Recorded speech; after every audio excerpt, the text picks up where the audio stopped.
подошли к концу первой главы Евангелия от Иоанна, и мы остановились на беседе Иисуса с Нафанаилом. Вот давайте 48 стиха мы посмотрим, 48 стиха. Нафанаил говорит ему: откуда ты знаешь меня? Иисус сказал ему в ответ: прежде нежели позвал тебя Филипп, когда ты был под смоковницей, я видел тебя. Нафанаил отвечал ему: Рави, ты Сын Божий, ты Царь Израиля. Иисус сказал ему в ответ: ты веришь, потому что я тебе сказал, я видел тебя под смоковницей, увидишь больше этого. Но прежде всего обрати внимание на то, что Бог знает. Бог знает все. Это не та ситуация, когда ему что-то не доложили. Вот. А Бог знает все, и, как мы сейчас слышали в пении, над нами воля Господня. И здесь очень важно именно видеть, как Слово Божие формирует нас. И как мы просим, чтобы Дух Святой употреблял Слово Божие, чтобы формировать наше мышление, мы видим здесь, Бог знает нашу жизнь, Бог знает Нафанаила, что он делал под смоковницей. И мы видим, что для Нафанаила это было важное свидетельство, когда он понял, что истинно Иисус есть Мессия. Более того, он царь от Бога, царь, поставленный Богом. Он царь во спасение. То есть есть такие цари, которые на погибель. Это царь, который во спасение, под властью которого мы спасаемся, который является Сыном Божьим. Вот здесь мы это свидетельство уже впервые слышим в этом Евангелии. Раньше Петра: ты Сын Божий. Это говорит о глубине отношений Нафанаила с Богом. И Иисус сказал ему в ответ: ты веришь, потому что я тебе сказал. Я видел тебя под смоковницей, увидишь больше этого. Ты веришь. Здесь очень важный момент, связанный с верой. Вера позволяет Нафанаилу объяснять, истолковывать то, что он слышит. И также точно наша вера, она помогает нам правильно видеть. И дальше мы читаем: и говорит ему: истинно, истинно говорю вам, отныне будете видеть небо отверстым и ангелов Божьих, восходящих и нисходящих к Сыну Человеческому. Здесь присутствует образ, аналогия с тем сном, который видел Иаков. Для него это, он тогда он сказал: истинно Бог пребывает на этом месте, а я и не знал. То есть здесь речь идет именно о чем? Речь идет о том, что когда Иисус говорит: отныне будете видеть небо отверстым, ангелов, сходящих и восходящих к Сыну Человеческому. Безусловно, здесь несколько истин здесь и о том, что Иисус похож на Иакова, или Иаков прообраз Иисуса, у которого у Иакова было 12 сыновей. Он был основателем, в этом смысле, основателем народа. Продолжал это дело после Авраама.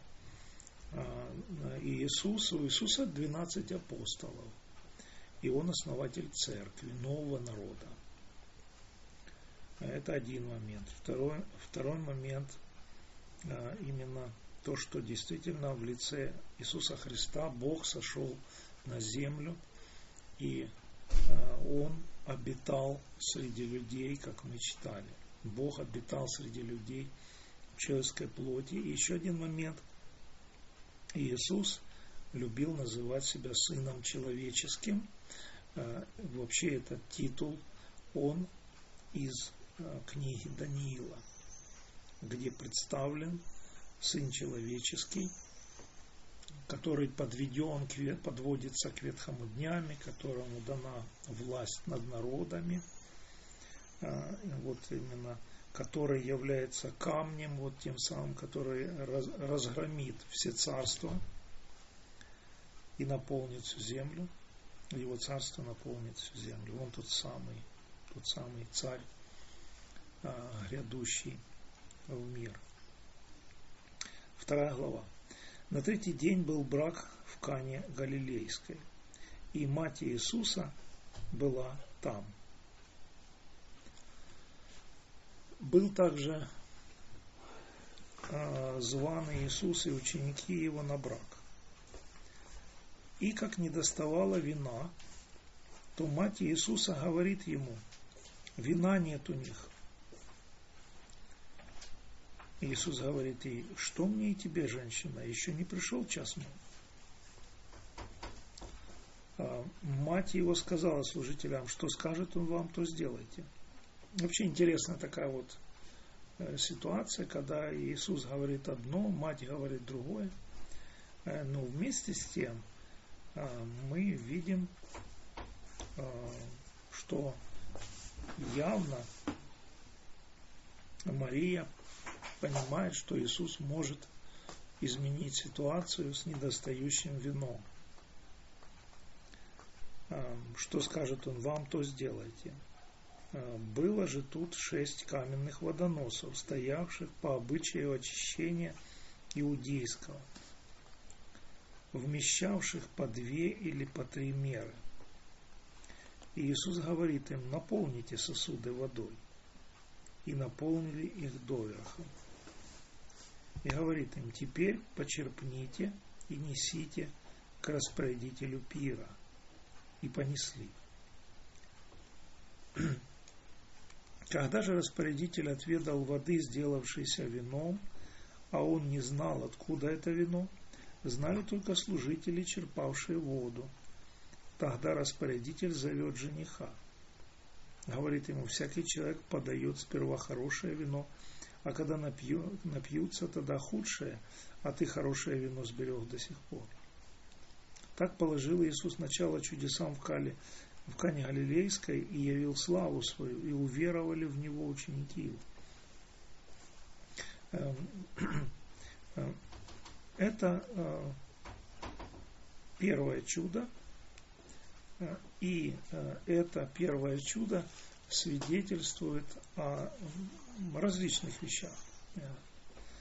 Оно не свидетельствует о том, что Иисус хочет, чтобы все напивались и ходили пьяными. Как некоторым людям хочется это истолковать, что Иисус — это, так сказать, Господь пьяниц. Вот. Но на самом деле, естественно, контекст Библии не говорит о том, что люди хотят, а контекст Библии говорит нам о вечной радости. Контекст Библии говорит нам о том, что Иисус есть источник живой воды, источник жизни, источник радости. И более того, здесь он подтверждает, что все через Него начало быть. И без Него ничего не начало быть. Что начало быть? Вот эту мысль мы с вами особенно обращали внимание. И мы видим здесь, что Иисус есть Создатель всего, и в том числе винограда, виноградного сока. И в данном случае слово, которое переведено как вино, на самом деле как раз означает виноградный сок, а не какой-нибудь высокоградостный, так сказать, алкогольный напиток. Именно поэтому, собственно говоря, распорядитель и говорит, что ты сберег лучшее напоследок. И, конечно же, для нас это замечательный образ о том, что Ветхий Завет, это в нем много благословений и много Божьего откровения, хотя, с другой стороны, мы видим, что Ветхий Завет наполнен трагизмом исторических книг. Трагизм потопа, трагизм грехов народа израильского и того, что Бог, грехи царей, и что Бог совершает в конечном итоге над Израилем, суды свои. Они теряют независимость, даже будучи восстановлены.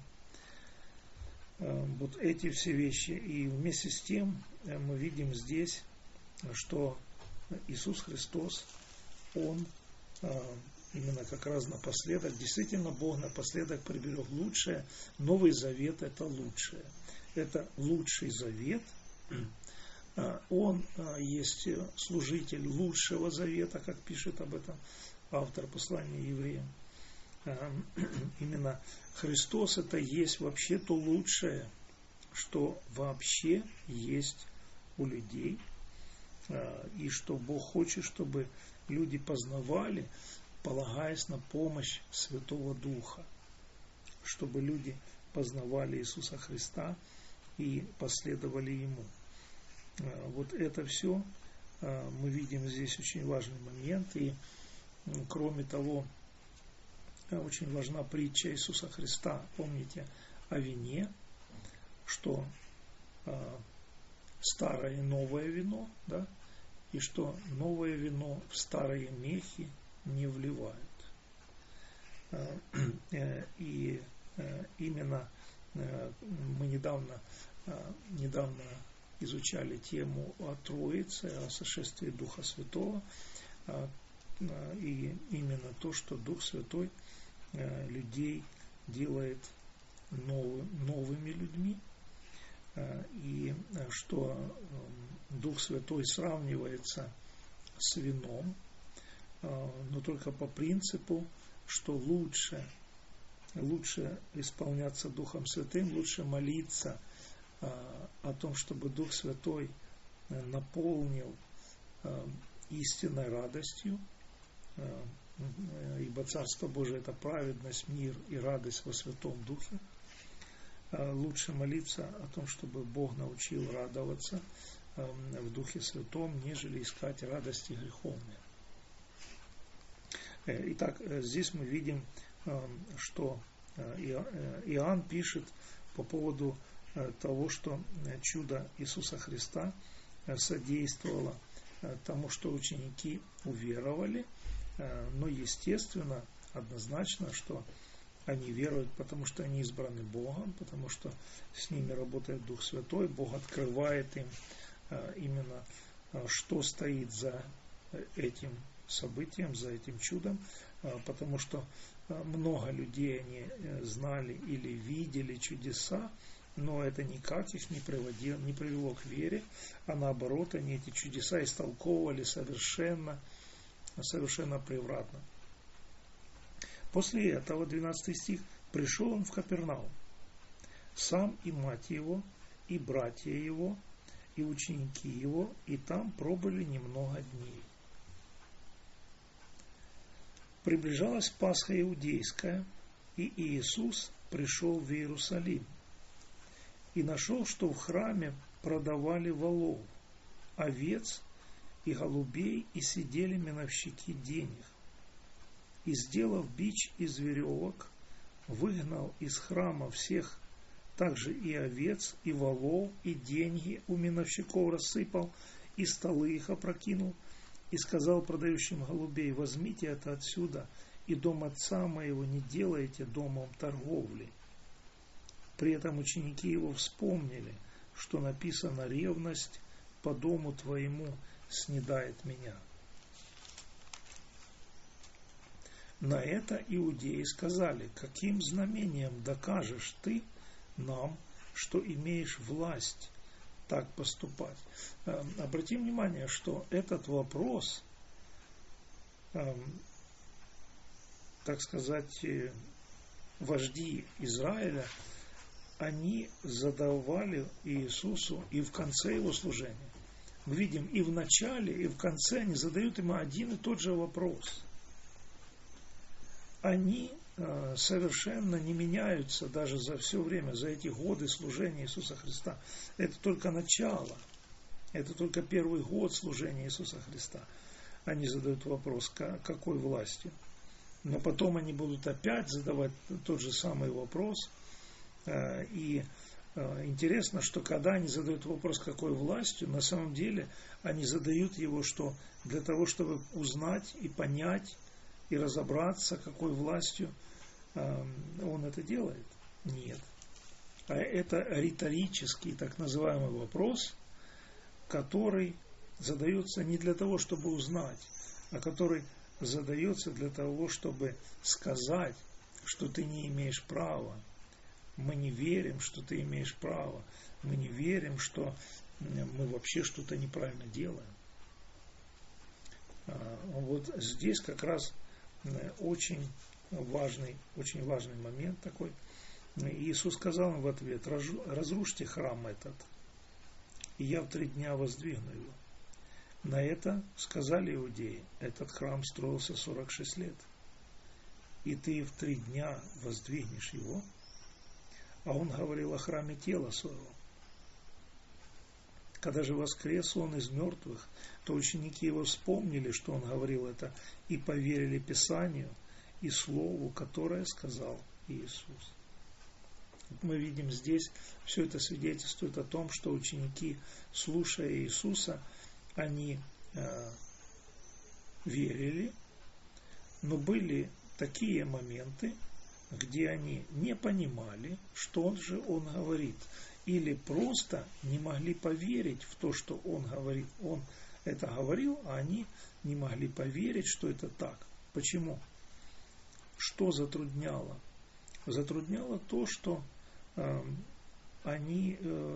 что он говорил, оно совершенно не вписывалось в систему их мышления. То есть их мышление, сформированное на земных системах, можно так сказать, на земном отношении, кстати, к Мессии, земное отношение к Мессии, надеявшееся на Него только в этой жизни, оно не позволяло им правильно вообще принять то, что он говорил, принять. И нужно было наставление, нужно было действие Духа Святого, чтобы Иисус нужно, чтобы Иисус открывал им ум к разумению Писаний, и только на этом уровне они могли что-то понимать. И для нас это тоже урок, что насколько Дух Святой поработал в нашем разуме, настолько мы можем судить духовно о тех или иных вещах, настолько мы можем судить о разных вещах с точки зрения именно Библии и с позиции духовно, то есть с позиции Духа Святого, с позиции того, что говорит Библия о человеке, об истории и разных других вещах. Именно здесь очень важно видеть, что христианин судит не с позиции опыта. Вот здесь разница.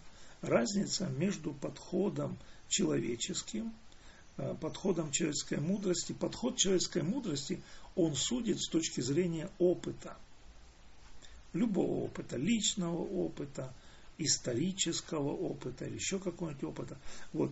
Но христианин, когда он судит духовно, он судит с точки зрения Писания и с точки зрения учения, библейского учения, а не какого-то опыта.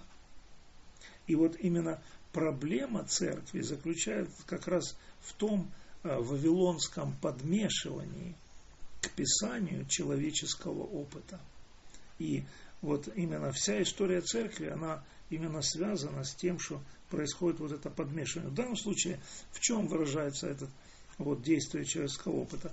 Ну, человеческий опыт, он говорит, что вот мы должны здесь поставить столы, должны меновщики здесь быть, здесь нужно торговать этими овцами. И, безусловно, за этим стояло лукавство. Овцы только у нас в храме, вот только у нас в храме, они годятся для жертвоприношения. Только у нас в храме, больше нигде они не годятся. Но на самом деле причина того, что вот мы эксперты, мы устанавливаем, какие овцы подходящие, непорочные, точно подойдут для жертвоприношения, а ваши все не подойдут. И это все делается лукаво именно для того, чтобы на самом деле заработать на продаже этих овец. И дальше уже там подключаются и меновщики и так далее, когда установлены вот эти мудрые человеческие правила. Вот здесь мы видим, как человеческая мудрость, она подмешалась сюда и постепенно превратила дом молитвы вот в вертеп, дом Божий в вертеп и в дом торговли.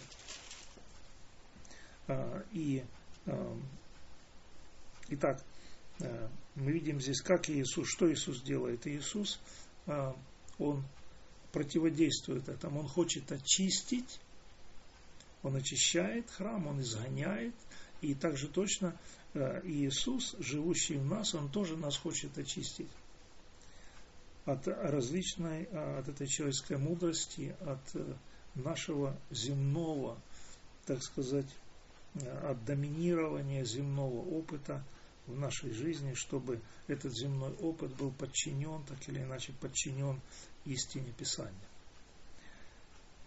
И так мы видим, как люди, Иисус говорит, но люди понимают по-своему.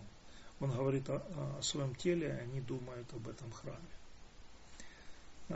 И также точно люди подчас читают Библию и не понимают. И дальше мы читаем. Вспомнили, что Он говорил это, и поверили Писанию, Слову, которое сказал Иисус. И когда Он был в Иерусалиме на празднике Пасхи, то многие, видя чудеса, которые Он творил, уверовали во имя Его. Но сам Иисус не вверял себя им, потому что знал всех, и не имел нужды, чтобы кто засвидетельствовал о человеке, ибо сам знал, что в человеке. Итак, Иисус знает, что в человеке и в других людях, и Он знает нас. Он не просто знает нас, как нас зовут, или где мы живем. Он знает нас, именно наши мысли, наши ценности, наши дела, наши слова. И Иисус знает и дарует нам возможность тоже познать Его и учиться смотреть Его глазами на свою жизнь. Итак, мы видим здесь вот эти события. Уже здесь говорится, что многие уверовали. Среди этих многих, конечно, оказался один из членов Синедриона, так сказать, в семье не без урода, да, и вот белая ворона, в данном случае урод в положительном смысле, вот среди фарисеев оказывается человек, который начинает осознавать, что Иисус это человек от Бога, и что к нему нужно прислушиваться. Кроме того, он видит не только определенные действия, он видит слова Иисуса Христа, и он внутренне, он соглашается с этим, потому что Дух Святой его, в нем есть Дух Святой, или с ним работает Дух Святой, можно так сказать, на нем был Дух Святой, как мы читаем про Симеона. И, безусловно, он испытывал обличение. Он соглашался с Иисусом, что Иисус прав, а мы нет. Вот это хорошие признаки того, что человек принадлежит Богу, что Бог с ним работает. И, как вы видите, Никодим отправляется к Иисусу, но так, чтобы никто не знал. Естественно, он боится других членов Синедриона. Он почему боится? Потому что Иисус явно себя противопоставил всей фарисейской системе тем, как он себя ведет. Он явно, вот здесь мы видим, Иисус пошел на конфликт с фарисеями, с их системой, с их подходом. И этот конфликт был непримиримый, бескомпромиссный. Фарисеи, они настолько были самоуверены, что они считали, что если придет Мессия, то он будет один из них. Он будет один из них, он будет мыслить так, как они, он будет, так сказать, ученым, выучившим все их учения человеческие, и, так сказать, в их духе, в их стиле будет все делать, и, так сказать, принесет им славу и успех. Но Мессия оказался совершенно не таким, и поэтому они не могут признать его Мессией. Вот это та картина, которую мы видим, и это еще раз нам напоминает, насколько человеческая природа враждебна Богу и враждебна Иисусу Христу, и насколько человеческая природа все время хочет хвалиться, все время ищет славу, ищет мудрость где-то за пределами Иисуса Христа, обязательно где-нибудь, но не во Христе и не в Писании. И нам очень важно молиться о том, чтобы Бог очищал нас от всего того, что не во Христе, чтобы Он учил нас тому, что именно во Христе, потому что сказано, если вы воскресли со Христом и умерли для мира, то ищите горнего, а горнее это что? А горнее это где Христос. Горнее это Христос, это Его точка зрения, и мы узнать можем ее только в Духе Святом и только в Писании. Дорогой милосердный праведный Господь, мы благодарим Тебя за Твое чудесное Слово. Благодарим Тебя за то, что Ты показываешь нам урок, что Ты и люди это не одно и то же, хотя Ты и Сын Человеческий, и что Ты хочешь очищать, и Ты действуешь в жизнях людей, Ты действуешь в наших жизнях, чтобы нас очистить от наших каких-то заблуждений человеческих, гуманистических, человекоцентричных. Ты хочешь нас учить тому Твоему истинному подходу, и Ты учи нас, пожалуйста, дорогой Господь, учи познавать Тебя, возрастать в том, чтобы наполняться Тобой, Твоими мыслями, чтобы у нас формировался ум Христов.